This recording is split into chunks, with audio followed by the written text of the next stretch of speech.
Καλώς ήρθατε στην εκπομπή 24 ώρες Ευρώπη. Σε μια πολύ εξαιρετική εκπομπή έχουμε έναν εξαιρετικό καλεσμένο κοντά μας και αυτός είναι ο κύριος Χέρμαν Ντε Κρού, ο οποίος είναι ισόβιος υπουργός επικρατείας στο Βέλγιο, πατέρας του πρωθυπουργού του Βελγίου, του κυρίου Αλεξάνδερ Ντε Κρού. Έχει τεράστια εμπειρία στα ευρωπαϊκά θέματα. Είναι ο μακροβιότερος βουλευτής στην ιστορία του Βελγίου για 52 χρόνια. Ήταν πρόεδρος της Βελγικής Βουλής για 8 χρόνια και υπουργός για 12 χρόνια. Mr. Nde Croo, it's our honor to have you with us. Thank you. It's my pleasure. Mr. Nde Croo is the longest serving Belgian member of parliament, serving uninterrupted until 2019. He is the Minister of State. He is the father of Belgian Prime Minister Alexander Nde Croo. He was Speaker of Belgian Parliament for 8 years and Minister for 12 years. Welcome. Welcome. Thank you. And in the Skype, we have a political analyst and director of kapanews.gr, Yannis Koutsoumitis. Welcome, Yannis. Thank you for having me. Hello. Okay, let's see the issues for today in this special episode. The recent European elections have delivered a blow to the Green and Liberal party groups and have shown an increase in the power of far-right and Eurosceptic parties. Has the center really held in these elections, or are we facing a hard right trend in the European electorate? Mr. Nde Croo. But first of all, my greetings to the Greek people. I'm a bit jealous from the sun you have, and if you could borrow us a few hours a day of the sun of Greece, we would enjoy life much more. But you know, elections were important, and the Belgian elections for Europe were quite special. For the first time, in my knowledge at least, young people from the age of 16 to the age of 18 was asked to come to vote for the European election. You know, we still have a compulsory obligation to go to the polls in my country. So it was the first time that we had a young generation entitled to vote in my country. Results were more or less in the sense you were saying, even for Europe, even for the national elections. Let us say extreme right got progress, right too, and the parties in the center, liberals, Christian Democrats, and on the left, socialists, didn't do it too well. But in Europe, don't forget, the Liberal Party, Renew, is still the third party of the parliament. So there's not a defeat, it is a little change in positions, but we will play an important role after the elections. Okay, Yanni, floor is yours. Yes, I'm so honored and happy to join you in this conversation with one of the most experienced and distinguished politicians in Europe. We have much to learn from people like Mr. Nde Croo, who's been around for decades and knows Europe better than anyone else. My comment on the recent elections is the following. We might have faced a little bit of a trend in the young generations. And this is what I've been getting from the analysis of the polls. It is a trend that we see the young generation that voted in previous years for green and liberal and centrist politics have turned to Eurosceptic and hard-right parties because they don't see right now some concrete answers from the center regarding the big issues that the European politics are facing. And I'm concrete about that. I say the inflation, the cost of living, the future of the economy, the migration, and also the war in Ukraine. There's been a cacophony of various political parties in the last months, And some young generations, they feel that the future belongs to something that is more, let's say, strong, or some populist voices have managed to get their attention. What we need to do now, we have to come up with very, very concrete and tangible solutions and tangible politics for the young people, for the agricultural sector, for the elderly people from rural areas who feel a bit neglected towards the urban areas and the big cities and the technological advances that have to be made by all generations in the next few years. So, yes, there is a small trend. I don't think people who voted for hard right and far right believe in, let's say, Nazi ideologies or fascists, but they have been, let's say, influenced by the anxieties of the recent months, and also we have also the ongoing repercussions of the pandemic still in our societies. So we have to advance our narrative, our democratic narrative about democracy, about the virtues of democracy, about how Europe can advance the lives of every people and every citizen, even young, middle-aged, or elderly people, and gain them back in the democratic camp. This is a difficult task. I understand in every country there are different situations. Let's say in Eastern Germany, the former Eastern states of Germany, there is a culture that wants a more stronger economy. They're not very familiar with migrants, but we have to keep on working very hard and come up with tangible solutions for every citizen. So it is a temporary trend. I don't see a long-term shift to the European society towards the hard right, but we need to be very alert and come up with solutions on every day. Okay, which do you think are the main reasons for the rise in the far-right vote in Europe, Mr. De Croo? First of all, we are the only period in our history where for more than 80 years, for the first time in the existence of Europe, there was no war. Since 1945 until recently, with the exception of Ukraine and the Russian invasion, we were living in peace in Europe. Not only in peace, but also in progress. The European countries are among the most prosperous of the world. We have, in Belgium at least, the best medical provisions. We have a high standing of living, and all the countries of Europe are democracies. You remember that Greece had to wait a certain number of years when you have a new regime of the colonels, the military regime, the same for Spain, the same for Portugal. Only democracies could join Europe. Two, for the first time in history, we have the common money. We have the euro.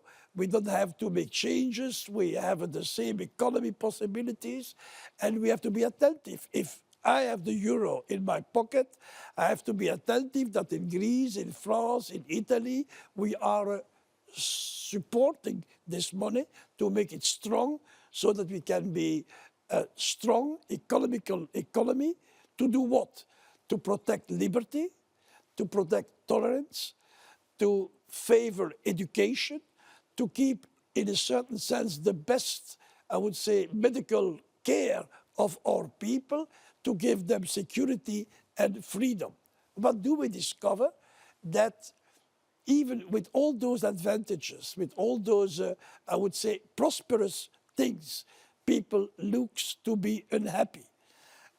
I cannot imagine that they would choose for a Europe with civil wars. I cannot imagine they would choose for a Europe with bad education. I cannot imagine they would select a Europe with a bad health service. I cannot imagine they would select a Europe without freedom, We may circulate throughout Europe. We may cross the boundaries. We have, for the youngsters being trained at schools, a program, Erasmus, which for hundreds of thousands are young people, girls and boys meeting each other throughout Europe, there where their grandfather were shooting and killing each other. So there is a great change in Europe. We are the richest continent of the world, and we are not happy. So the question is to know, why are we unhappy, or at least a certain number of parties are proclaiming that we are not happy with all those extraordinary advantages on education, on health, on security, on freedom, on free movement. Why are we unhappy? I'm wondering about the answers we could find. I believe that more and more we live in a certain egoistic approach. We live not so much with the image of our neighbor, but we live with this small instrument. We are captivated by the so-called digital society. The offices, it may be public, the cities, the municipalities, the banks are retreating from the human face behind the services. They are cutting off the financial services. To the cities, you have to do everything by digital. You have a lot of people getting a certain age unable to deal with that. You create an artificial world in your, I would say, influencers, in your interaction with all the strange illusions we are creating. And one of the things I'm a little scared of after so many years, where being elected, as you told, 52 years with great electoral results and good results, people is isolating themselves. Are sometimes, I see that when I go to many activities in the weekend, the parents are sitting together, are putting their children on the table next, are giving them their telephone, and even two neighbors are calling each other instead of speaking to each other. We have to be very careful. We do not know exactly what are the consequences of that so-called individualistic approach. And what I'm afraid of is that sending messages, communicating, or citizens believe that it will change the fate of the country. So we have to go back to as politicians, to contact people. If I stayed so long elected, and if as a liberal, which is not a majority, and we lost the elections in the 9th of June, I am always be present, attending meetings, gatherings, reunions, speaking with people, and then you get the confidence, because the people can see you, can listen to you, you are listening to them, they can touch you. There is for the politics and the politicians in our countries, there must be a go back to a more ancient, I wouldn't say the Greek way, of democracy that asks much more effort. You know, when I was a young parliamentarian, I was visible, reachable, 24 places a month throughout my constituency, where people could come free in a pub to see me at 2 o'clock or at 3 o'clock, 24 times on 30 days. That then you get elected, you get known. It is another way, a human way to communicate. If today we have to go to protest to keep at least an open bank card automat to get little money, it is, I would say, a losing of the citizens. And it is an advertisement, it is, I would say, a notice, it is an alarm creak, an alarm noise of the population. Take care of us. go back to the country places where there was no doctor anymore, no dentist anymore, no bank anymore, no post office anymore, in a very sophisticated country where we believe everything can be done automatically on I would say, exchange by computers. We have to go back a little bit to ancient life. Two, we have to teach and to say that if we have the best medical, I would say, attention in our country, the greatest liberty of movement, of speaking, of studying, a democratization of all those big values, this can only survive if we keep a free democratic society. And it is a shot we received in the elections, and I hope that all the parties, including my party, that all the democratic parties will see that this is, I would say, a kind of dangerous way we have to stop to walk on. And I believe that the young generation, that the people, if we care for them, really not by words, not by digital screen, but by the hand and the view of the people, to touch, to speak, to listen to them, that the changes will occur. Or would you prefer a rightist dictatorship, giving you prohibitions to live as you wish, giving you rules for your moral habits, to give you constraint to, oh, you have to be married or you have to be educated. No, we like to go on in a peaceful, free society. And that European Parliament, European governments, the many countries of our continent have to shift their way to contact people, to be contacted by them. And I believe that this crisis is a good crisis in the sense that when you are ill one day because you didn't know exactly what happens to you, you take more care of you. Our democracy is going on an illness, is losing the contact, is losing its strong roots. It has to be cured. It has to be, in a certain sense, able to change itself. If we don't do it, it will be done not in a free and democratic way, but perhaps on another way, which I would not like to see happen in Europe. Okay, Yannis, the floor is yours. I must congratulate Mr. De Croo. It's one of the best statements I've ever heard. It's a true honor to be on the same panel with you, Mr. De Croo. I absolutely applaud and everything you just said. This is the true meaning of the European agora, the European politics. We have to come back to listen and talk to our citizens face to face. I will tell you only one thing. In Denmark, it is a very prosperous and happy society. They have a word which is called hygge, or something like that, which is called feeling close, a community feeling close to each other and feeling happy within a community. We have to protect the European way of life, of community. As you said, we have to come back to the European values and protect those European values. I have one story that has struck me in my life.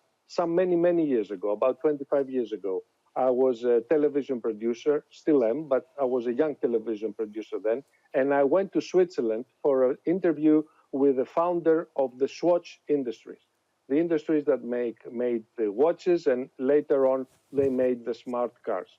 Nicolas Hayek was a migrant from Lebanon, and he was became one of the most successful people in the world based in Switzerland. And he told us, me and the journalist who took the interview, the financial advisors, our managers, come to me and say, Mr. Hayek, we have to move our industry from Switzerland because it's becoming very expensive. We have to move it to Thailand or Malaysia or another country because we're too expensive here and we cannot afford it to get our goals, financial goals. And and Mr. Hayek told them, listen, I wake up every morning and I say good morning to my neighbors. I don't want to saying good morning to my neighbors anymore. If I do that, I will not become a citizen anymore of this community. So we need responsible companies. We need responsible entrepreneurs, responsible citizens that will appreciate the European way of life. And your words, Mr. De Croo, are very inspiring in these moments. And I really am honored to be on the same panel with you. Thank you. Thank you very much. We cannot go to teach to elderly people how they have to manage a computer. We cannot wait that banks are closer to any call. We cannot accept that the cities cannot be visited by their citizens, cannot go to the offices of their city, of their municipality. We have to make an effort to be with the people, not above, neither beside the people.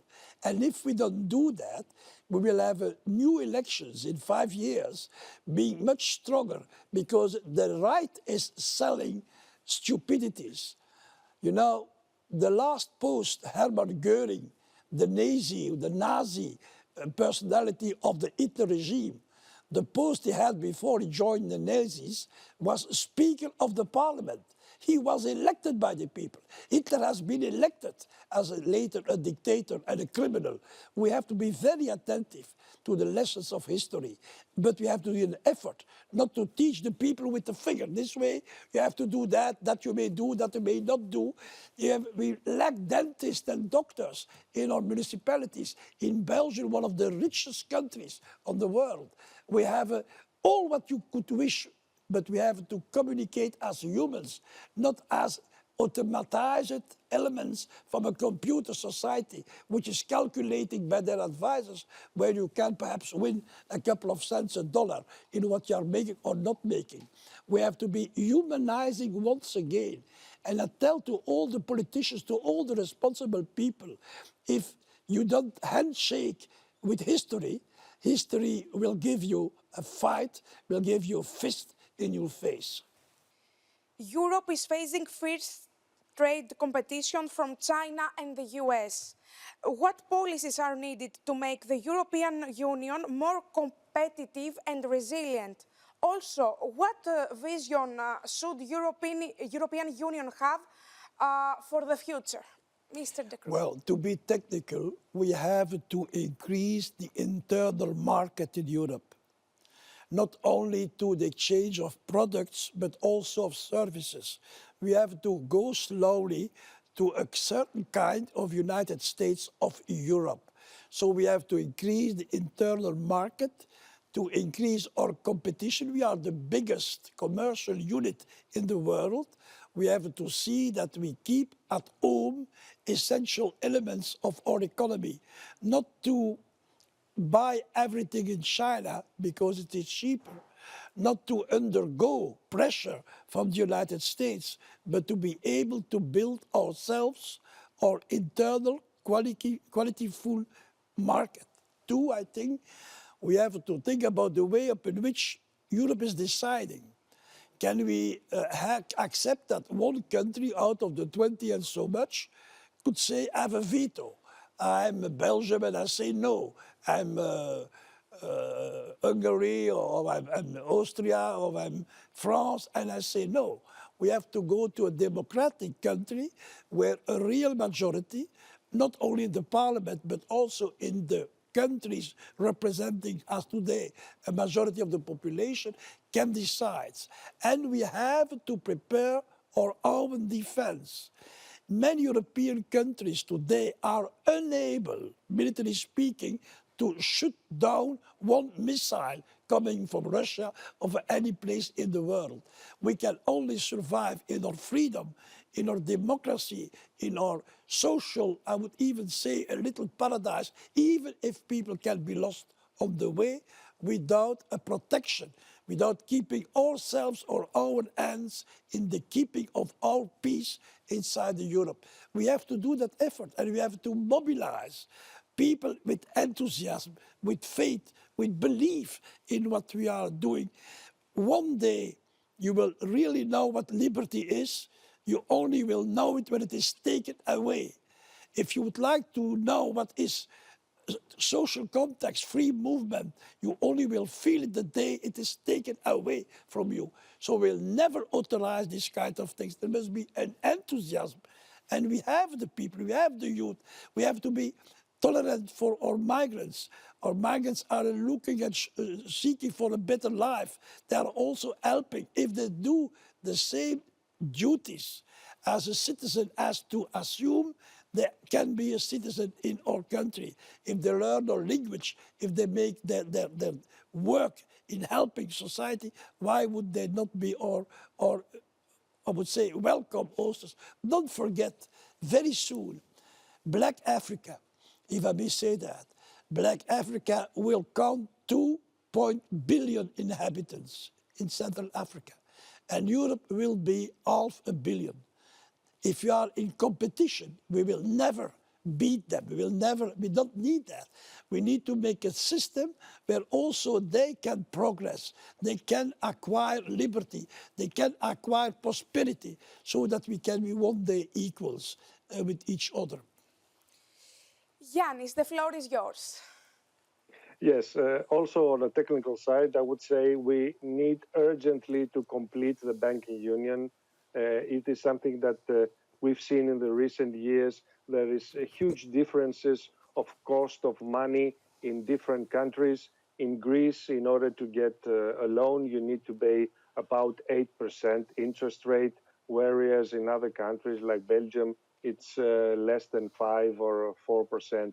We need to come over that. Every company in every European country should be able to address and be able to reach every financial institution in the Eurozone and the European Economic Area and the whole. The other thing is we need to come up with more liberalized way of approaching the trade. And as Mr. De Croo said, we need to be open to changes every time. Right now, China and Taiwan has almost the monopoly of microchips in the world. Europe has no rare earth metals. We have no enough vital technology in Europe. None of the first 20 technological companies in the world are based in Europe. We need to find solutions for that. Otherwise, we'll be second class to the world competition in the next decades. And we owe that to our children and the next generations. And by concluding, I would say we need to feel stronger European together rather than thinking first of our small constituency or our small or larger country and then to Europe. If we are united as Europeans, we can achieve great things. Okay, Mr. De Croo, thank you so much for participating in our TV show. Thank you. I would just say that Yes. if we like to survive, we have to pay some price for this. And if we are egoistic and only interested in our small profit, if we don't be able to compete with biggest countries throughout the world, we will disappear. We will disappear in misery and we will lose our freedom. I will never accept that approach, never. Wise words from a very experienced and wise person. Thank you so much, Mr. De Croo. Thank you. Yannis, thank you so much for participating in this special episode. Thank you. Thank you. It's been a privilege and an honor to be on this show, Mr. De Croo. Thank you. Αγαπητοί τηλεθεατές, σας ευχαριστούμε πολύ που μας παρακολουθήσατε. Την επόμενη εβδομάδα, όπως πάντα, και πάλι μαζί σας από το Ευρωπαϊκό Κοινοβούλιο.